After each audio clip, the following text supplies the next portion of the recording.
Hello à tous, bienvenue dans cette série de 13 épisodes de podcast Les pros savent, dédiés à un sujet très important pour votre entreprise, la comptabilité. Dans les 13 épisodes de cette série produite par Massif Pro, la communauté, vous allez comprendre concrètement à quoi votre compta peut vous servir. Vous pourrez, en plus de briller en société, actionner les leviers pour reprendre les finances de votre entreprise en main et pourquoi pas faire quelques optimisations. Je suis Charlène Darmon, expert comptable et business coach. Depuis plus de 10 ans, j'accompagne les entrepreneurs dans toutes les étapes de leur vie entrepreneuriale.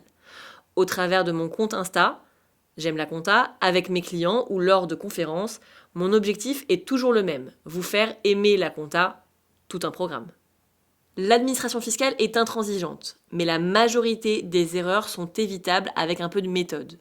Dans cet épisode, nous allons évoquer le top 3 des erreurs que je vois le plus souvent chez les entrepreneurs et 3 chez les particuliers, alors qu'elles pourraient être évitées. Commençons par les entrepreneurs. Erreur numéro 1, confondre son chiffre d'affaires et sa marge nette. C'est une erreur fondamentale, surtout pour les jeunes entreprises. Le piège, se focaliser uniquement sur le chiffre d'affaires. Un gros chiffre d'affaires donne une illusion de succès, mais si les charges sont proportionnellement trop élevées, l'entreprise ne génère aucune marge, voire perd de l'argent.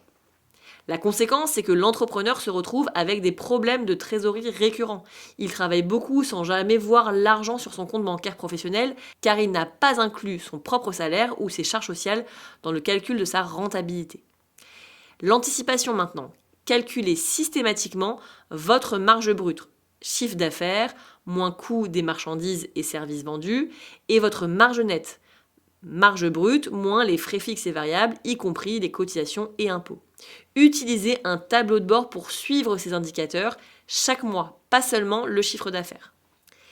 Erreur numéro 2, mélanger son compte bancaire pro et perso. Une erreur classique chez les micro-entrepreneurs et les petites structures.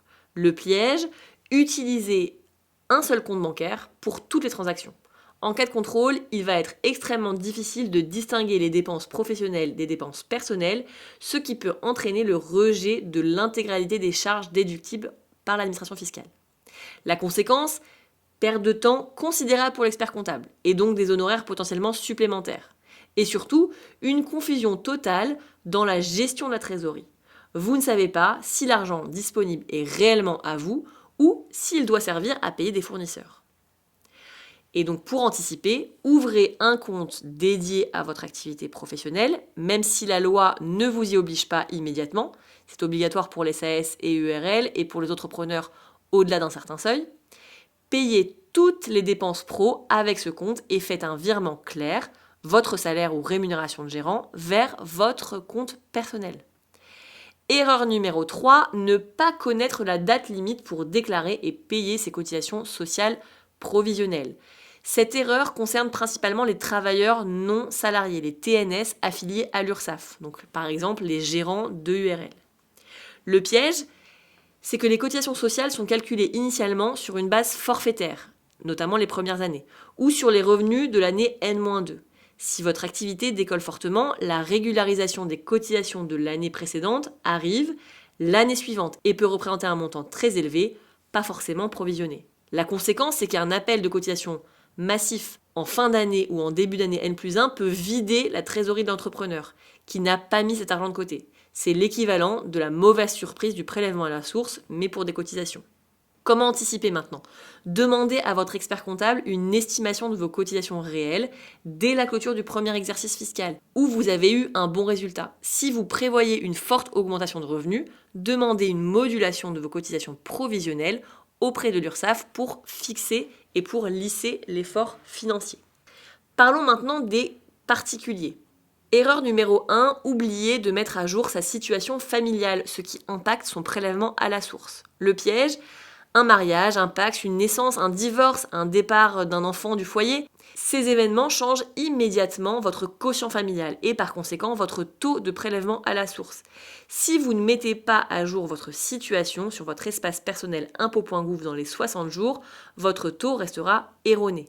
La conséquence, vous payez donc trop ou plus souvent pas assez d'impôts toute l'année. Et le résultat, une mauvaise surprise lors de la régularisation en septembre.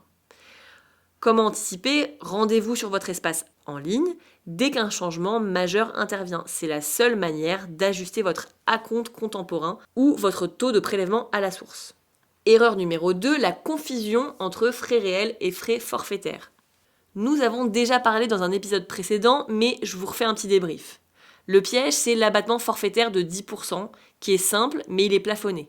Si vous avez des frais professionnels élevés, des longs trajets, domicile-travail, télétravail important, double résidence pour le travail, etc., choisir machinalement l'abattement, c'est laisser de l'argent s'évaporer. L'erreur classique, c'est opter pour les frais réels, sans conserver les justificatifs. Donc attention, si vous choisissez les frais réels, chaque kilomètre parcouru, chaque repas, chaque achat doit pouvoir être justifié en cas de contrôle. Et donc pour anticiper, dès janvier, créez un dossier numérique pour stocker toutes les factures et notes de frais. Utilisez le barème kilométrique officiel. Ne choisissez jamais sans avoir fait la simulation précise entre le 10% ou le montant total de vos frais réels justifiables. Erreur numéro 3, ne pas connaître les crédits et réductions possibles. Le piège, c'est croire que seuls les dons et les gardes d'enfants ouvrent droit à un avantage. Il existe des crédits pour, par exemple, l'investissement locatif, pour la transition énergétique, pour certains investissements dans des PME, etc. L'erreur classique, c'est de ne pas reporter déjà dans la bonne case sur la déclaration. Par exemple, confondre une réduction d'impôt qui va soustraire de l'impôt dû et un crédit d'impôt qui peut être remboursé si le montant est supérieur à l'impôt dû. Pour anticiper, je vous conseille de relire attentivement la notice de la déclaration chaque année ou consulter un simulateur à jour. Si vous avez fait des travaux chez vous ou investi, vérifiez la liste officielle des avantages fiscaux. Si maintenant je dois vous donner un seul conseil pour éviter les erreurs, c'est l'anticipation. Dans tous les cas, vous ne devez pas attendre le dernier moment pour vous intéresser au sujet et ce sera la clé pour vous permettre de payer le moins possible. Cet épisode est déjà terminé. J'espère que vous vous sentez un peu plus armé contre les erreurs fiscales à éviter. Merci de m'avoir écouté et à très vite.